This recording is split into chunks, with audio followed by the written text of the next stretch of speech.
Like, if you're a basketball fan, you grow up a fan, like, you love the Celtics. Well, maybe I guess you could hate them, but I think for myself, like, the Celtics is one of the premier organizations of the NBA. Like, you always grow up knowing what the Celtics are about, and obviously having won a championship 2 years ago now, it's kind of cool to just be in this building and kind of, you know, surround yourself with the greatness that is played in this arena over the course of however many years. So I think it's a great opportunity for people in this city or fans around the area to come and support a W team here. And Picture this.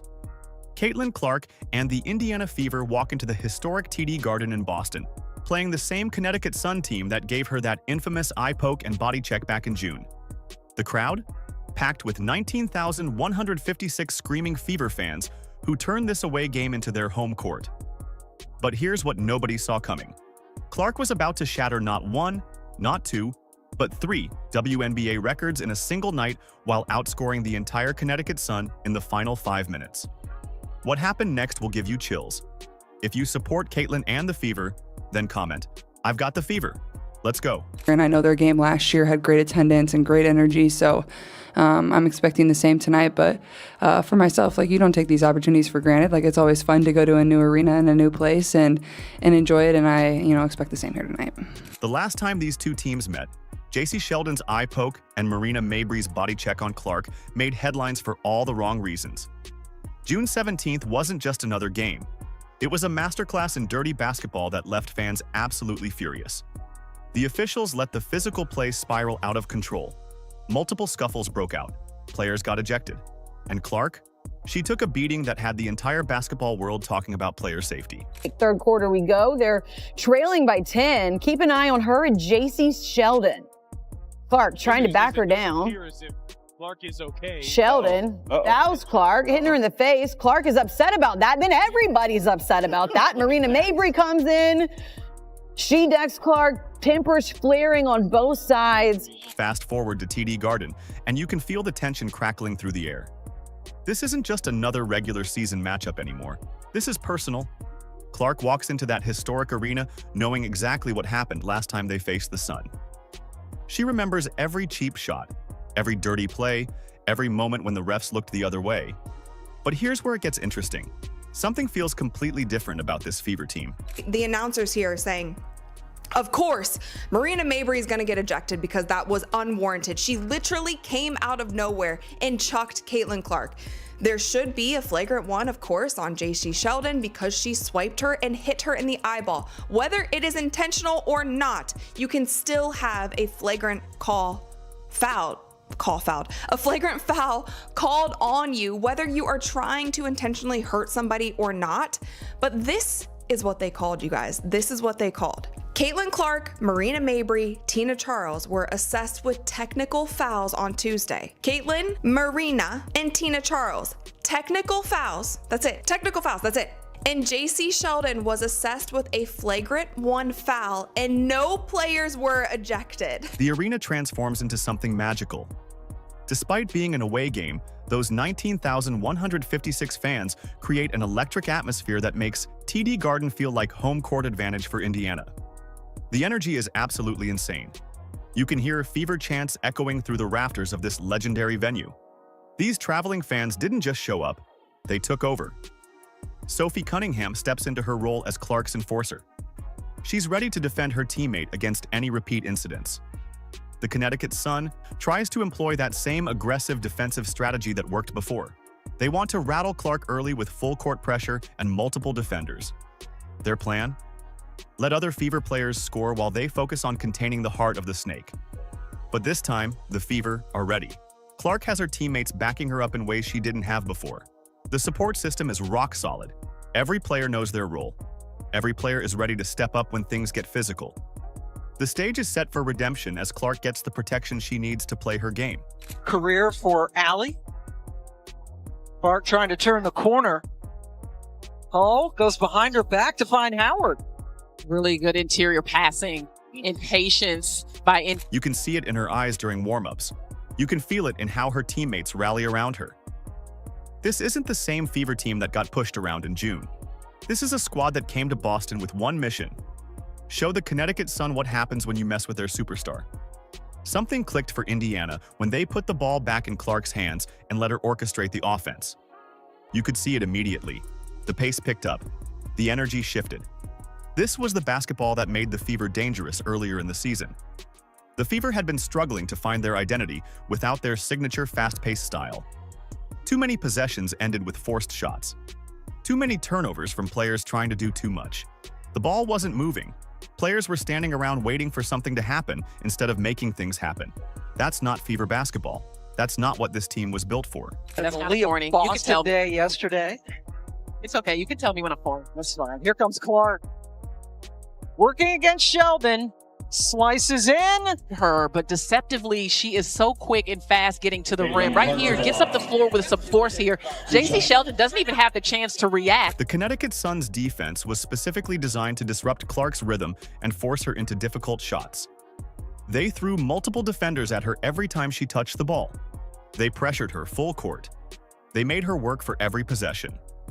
Their plan was simple: make Clark uncomfortable and force other players to beat them. Clark embraces the challenge. She pushes the tempo and gets her teammates involved in ways that made the Suns' defense scramble. Instead of forcing shots, she creates for others. Instead of getting frustrated, she finds the open man. The ball movement becomes infectious. 22 assists on 29 made baskets tells the whole story. This is what happens when Clark plays point guard the right way. A back cut by Lacan. On the rookie out of France. And it didn't take long for Indiana to strike back. That is after a made. Kelsey Mitchell catches fire with 20 points. She's finding open looks because Clark's playmaking opens up opportunities for everyone. The Sun can't help off Mitchell anymore. They can't cheat toward Clark when Mitchell is knocking down shots from everywhere. Her scoring becomes the perfect complement to Clark's passing. Natasha Howard dominates inside with 18 points and 13 rebounds. The balanced attack is working to perfection. Howard gets easy looks in the post because the Suns' defense is stretched thin. She's cleaning up on the boards. She's finishing strong around the rim. This is what happens when you have multiple weapons and the defense can't focus on just one player.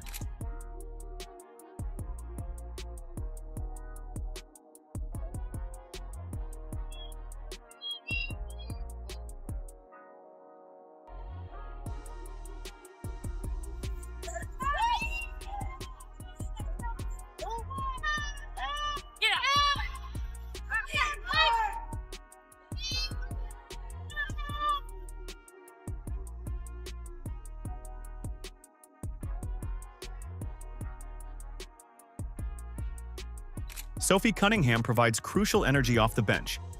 She hits key shots when the team needs them most. Her three-point shooting keeps the Sun honest. Her defense creates extra possessions. She's the spark plug that keeps the energy high even when the starters need a breather. Another opportunity on the O glass. Cunningham already has 1-3, make it 2. When all else fails, Kelsey Mitchell coming down, finds her teammate, Sophie Cunningham. No passes, no problem. Even Aaliyah Boston contributes with assists and rebounds despite struggling with her shot. The team's depth is showing. Everyone knows their role. Everyone is ready to step up when called upon. Boston may not be scoring, but she's impacting winning in other ways. The result is a gritty 85-77 victory that showcases what happens when the Fever play their style of basketball. Fast pace, ball movement, multiple scoring threats. This is the formula that made them dangerous all season long. This is the basketball that fans came to see. But while the team was clicking on all cylinders, Clark was quietly making history in ways nobody expected. Boston somehow found Howard. That was a blaze of a pass. Aaliyah Boston had her eye on Natasha Howard before she got the ball. You knew it.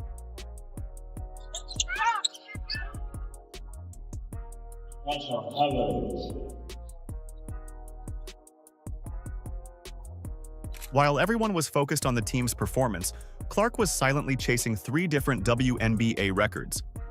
The numbers were building up quietly in the background. Every assist, every three-pointer, every game with 5 or more assists. Nobody in the arena realized they were watching history unfold right in front of them. The stat sheet tells an interesting story.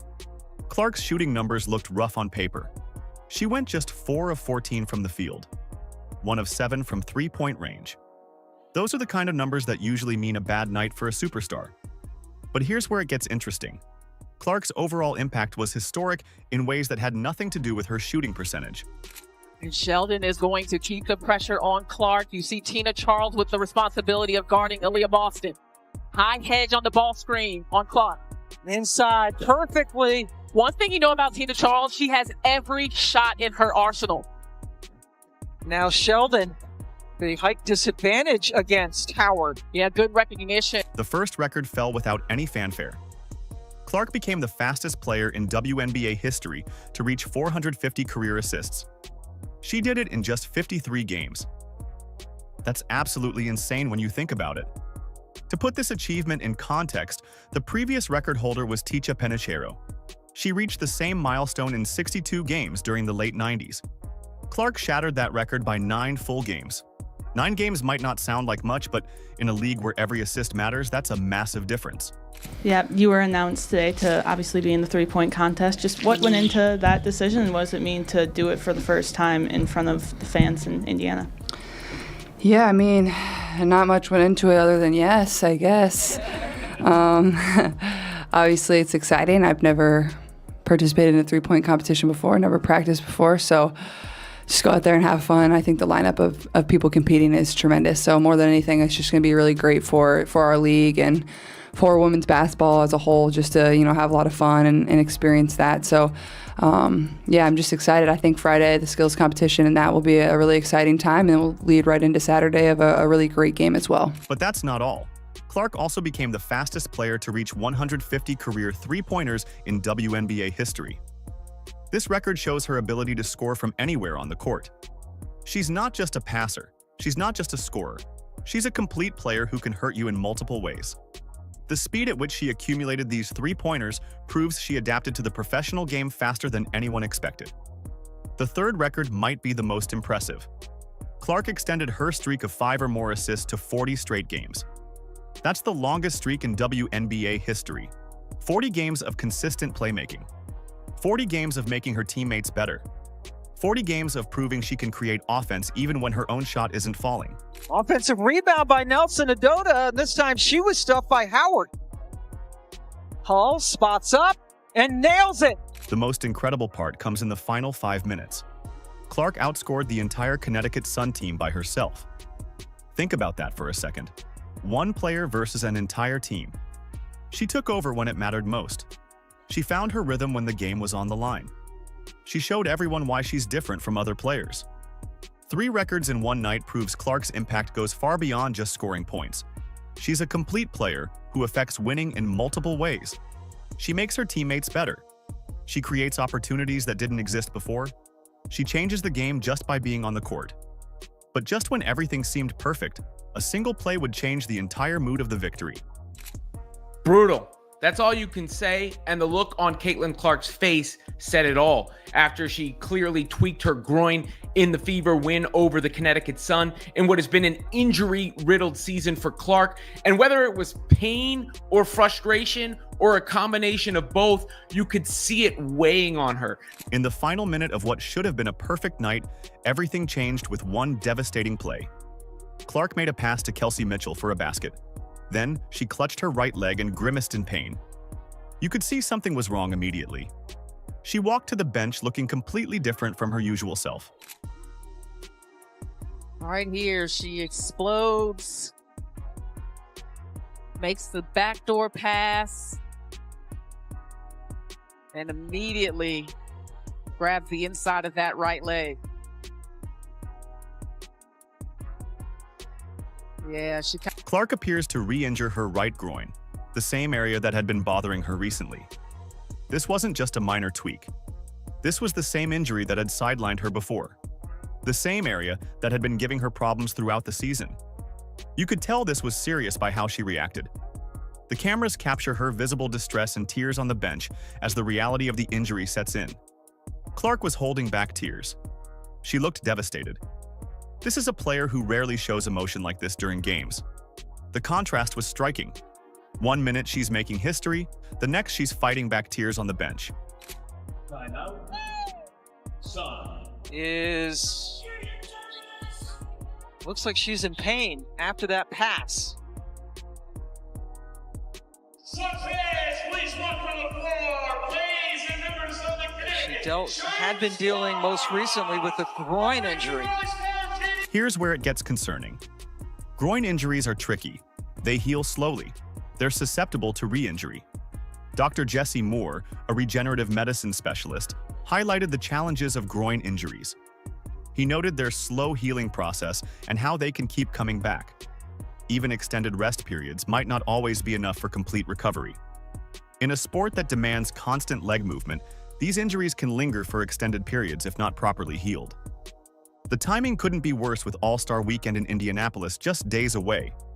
Clark was set to be a team captain. She was scheduled to participate in the three-point contest. Her potential absence from these events would be a major blow to the league and its fans. Everyone was excited to see her perform in her home state. Test. But right now on the bench after looking like she is in some pain. A triumphant night ends with uncertainty about Clark's health and availability for the league's biggest weekend. The injury casts a shadow over what should have been a celebration of her record-breaking performance and the team's third straight win. Coach Stephanie White provided minimal details, stating only that Clark felt a little something in her groin and would be evaluated. No update. Just felt a little something in her groin, so we'll get it evaluated and see what happens from there. Yeah, just kind of to follow up on that. Looked like she was kind of grabbing at her right groin area. Is that the concern? Yeah, if that's the one she was grabbing at, I don't know which one it was, but yeah, I mean, that's it. Clark's night perfectly captured the highs and lows of professional sports. Historic achievements shadowed by injury concerns.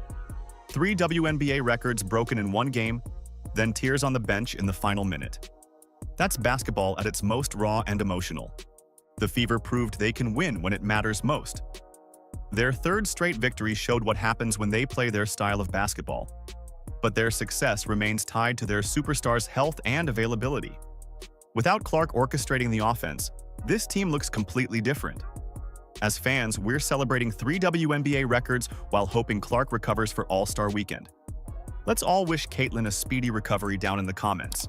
Like, subscribe, and turn on all notifications so you never miss out. Click the video on the screen, and we will see you in the next one.